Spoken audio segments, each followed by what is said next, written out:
Is World War III starting? Global conflicts explained. Tensions between Iran and Israel have escalated significantly.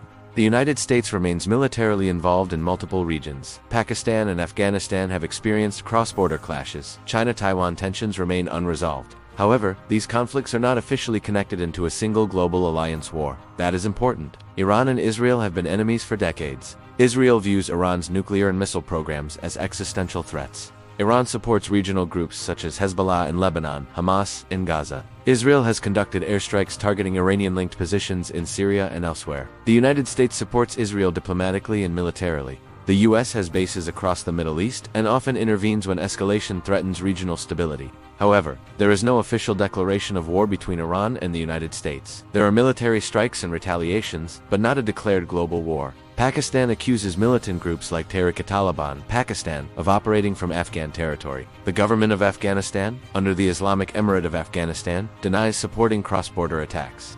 Clashes have occurred along the border, but this remains a bilateral regional conflict, not part of a global military alliance war. There is no evidence of NATO-level involvement or global military coalitions forming around this issue.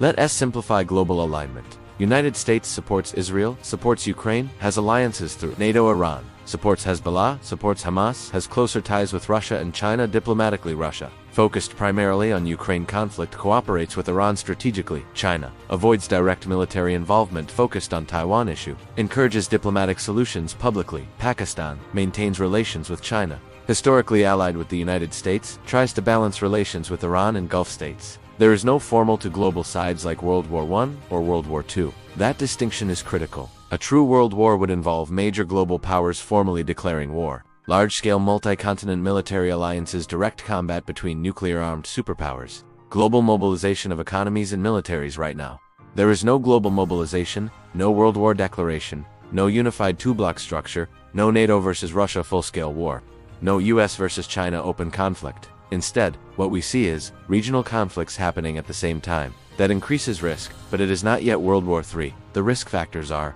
direct US-Iran, full war; Israel-Hezbollah, large-scale regional war; NATO directly entering war with Russia; China invading Taiwan and triggering US response. If two or more of these conflicts merge and major powers directly clash, then escalation could resemble a world war. But as of now, governments are actively trying to avoid that level of escalation. Even when tensions rise, diplomatic channels remain open. Social media spreads fear quickly. Multiple wars happening simultaneously create psychological impact. 24/7 news cycles amplify tension. But simultaneous conflicts do not automatically equal global war. The Cold War had many proxy wars yet never became World War III. That comparison is important. So, has World War III started? No. Are global tensions high? Yes. Is the world in a fragile geopolitical moment? Absolutely. But what we are witnessing right now is a period of regional instability, not a unified global war between superpowers. The future depends on diplomacy, deterrence, and whether major powers avoid direct confrontation. History shows that escalation is possible, but so is de-escalation.